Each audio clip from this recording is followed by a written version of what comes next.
السلام علیکم میرے محترم عزیز دوستو، پیارے دوستو، آج کی اس ویڈیو میں ہم بات کرنے والے ہیں اللہ کی قدرت کے اور کرشمے کے بارے میں، جس کو سن کر یقیناً آپ کا ایمان تازہ ہو جائے گا تو آپ کا دل بھی خوش ہو جائے گا۔ جی ہاں دوستو، ہم بات کرنے والے ہیں مسلمانوں کے بارے میں، یعنی کہ روس کے مسلمانوں کے بارے میں۔ ہم آپ کو بتانے والے ہیں کس طرح سے روس کی حکومت نے مسلمانوں پر ظلم کیا، اس طرح سے روس کے مسلمانوں کو مٹانا چاہا۔ اللہ کی قدرت سے ایسا کیا ہوا، روس کی حکومت نے روس کے مسلمانوں پر اتنا ظلم کیا، اتنی ہی زیادہ مسلمانوں کی تعداد بڑھتی چلی گئی۔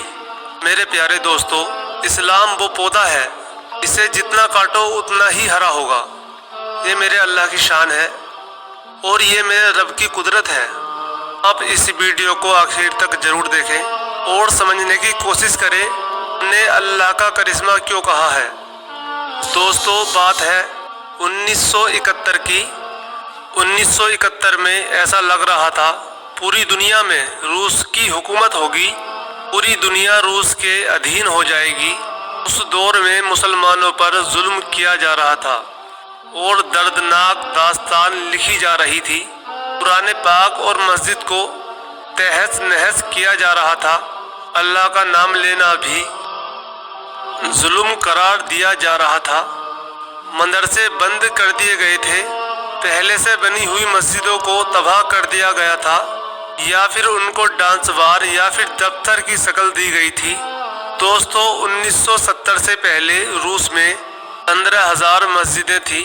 اس دور میں وہاں کی حکومت اسلام کے ماننے والے کو لگاتار ختم کرنے میں لگی ہوئی تھی۔ اس وجہ سے سوویت یونین کے دور میں صرف 94 ہی مسجدیں باقی رہ گئی تھیں، یعنی باقی مسجدوں کو یا تو شہید کیا گیا یا پھر مسجدوں کو ڈانس بار بنا دیا گیا تھا یا پھر مسجدوں پر تالا لگایا گیا تھا۔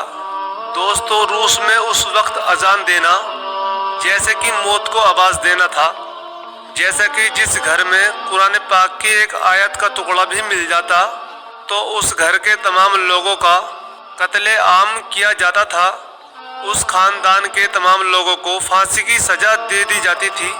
دوستو، اسی ڈر کی وجہ سے مسلمان قرآن پاک کو اپنے گھر میں رکھنے کی وجہ سے قرآن کو ہی حفظ کرنے اور چھپ چھپ کر قرآن پڑھنے کو مجبور ہو گئے تھے۔ اس دور میں عالموں کا بڑے پیمانے پر قتل عام کیا گیا تھا، عورتوں کی عزتیں لوٹی گئیں، لوگوں کو زبردستی عیسائی بنایا جا رہا تھا۔ اصل مسلم پہچان ختم کرنے کے لیے اور آبادی کا پرسنٹیج ختم کرنے کے لیے ان کی جگہ پر رشین لوگوں کو دوسرے علاقوں سے بلا کر آباد کیا جا رہا تھا۔ ہر مسلم کو مسلم ہوتے ہوئے بھی جان بچانے کے لیے اپنی پہچان چھپانی پڑتی تھی۔ تو کیا آپ سوچ رہے ہوں گے اتنے ظلم کے بعد روس سے اسلام اور اسلام کے ماننے والے ختم ہو گئے ہوں گے؟ تو دوستو، ہم آپ کو بتا دیں، اتنا ظلم سہنے کے بعد شاید دنیا میں دوسری ہی ایسی کوئی قوم ہوگی جو دوبارہ کھڑی ہو سکے۔ لیکن دوستو، ایک بات میں آپ کو بتا دوں، اسلام وہ پودا ہے، اسے جتنا کاٹو گے اتنا ہی ہرا ہوگا انشاءاللہ، اور اسلام اتنا ہی پھلتا پھولتا ہے۔ تو آج اسی بات کی گواہ بنی ہے روس کی بڑی بڑی اور خوبصورت مسجدیں۔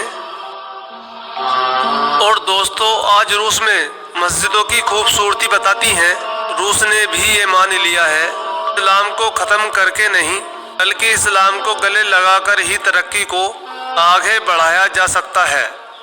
دوستو، جو روس اسلام کو ختم کرنا چاہتا تھا، وہاں پر اللہ کی قدرت اور کرشمے کی وجہ سے روس کی سرزمین پر تقریباً 8,000 مسجدیں آج موجود ہیں۔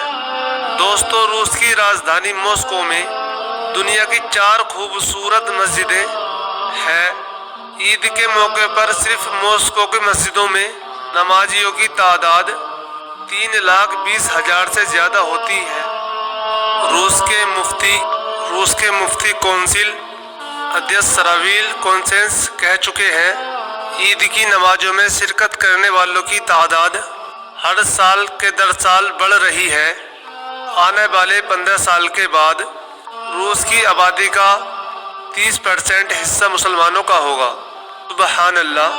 اور دوستو، موجودہ سمے میں روس میں 2,45,00,000 قریب پہنچ چکی ہے۔ اور دوستو، ہم آپ کو اس کے علاوہ روس کا ایک اور واقعہ بتاتے ہیں، جس کو سن کر آپ کمنٹ میں سبحان اللہ ضرور لکھیں گے۔ بے شک قرآن پاک اللہ کی طرف سے انسانوں کے لیے ہدایت ہے، یعنی ہدایت کے لیے بھیجا ہوا ایک نایاب تحفہ ہے۔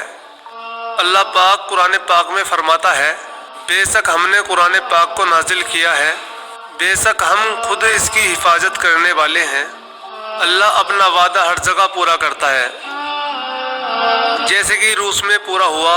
دوستو، یہ واقعہ 1973 کا ہے، جب رشیا میں کمیونزم کا راج تھا۔ رشیا نے گھروں پر قرآن پاک رکھنے کی پابندی لگا دی گئی تھی، نماز پڑھنے پر پابندی لگا دی تھی کہ وہ ایسا ماننے لگے تھے اس کائنات کا کوئی بھی خدا نہیں ہے۔ دوستو، ان دنوں میں ایک مسلم آفیسر ماسکو کی ٹریننگ کے لیے چلا گیا۔ اس نے وہاں پر جا کر جو کچھ بھی دیکھا ہم اسی کی زبانی آپ کو بتاتے ہیں۔ وہ آفیسر کہتا ہے، جمعے کا دن تھا، ہم ماسکو شہر میں تھے۔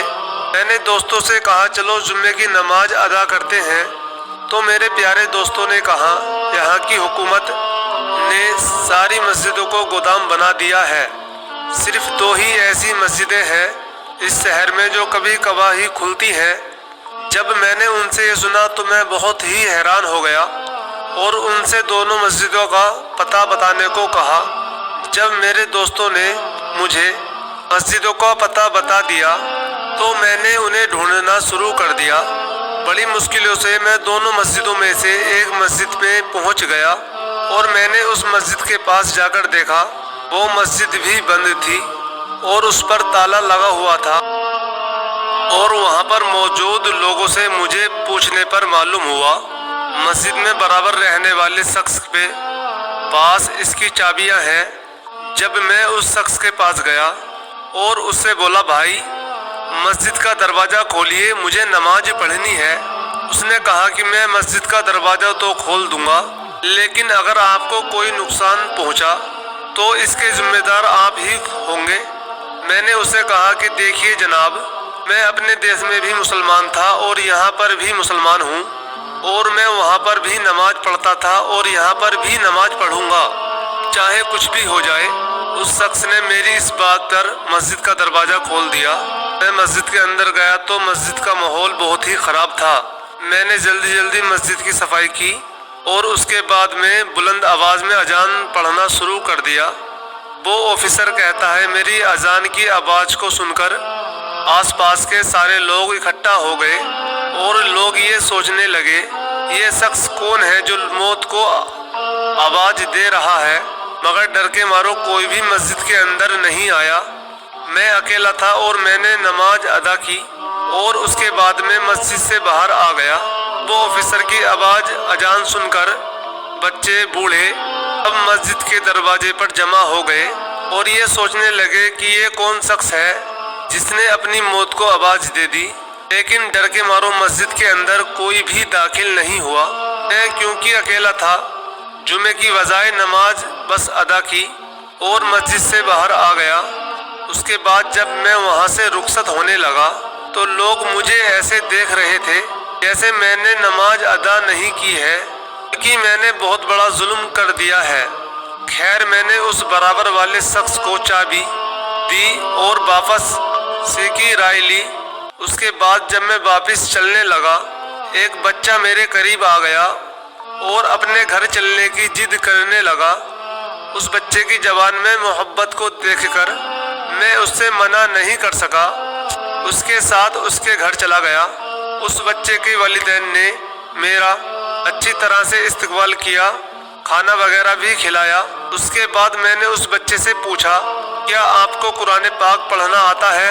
اس نے کہا، جی مجھے قرآن پاک پڑھنا آتا ہے۔ میں نے قرآن پاک کو اس کے سامنے کیا اور میں نے کہا، اس کو پڑھ کر سناؤ۔ اس بچے نے دیکھا مگر کچھ نہ کہا۔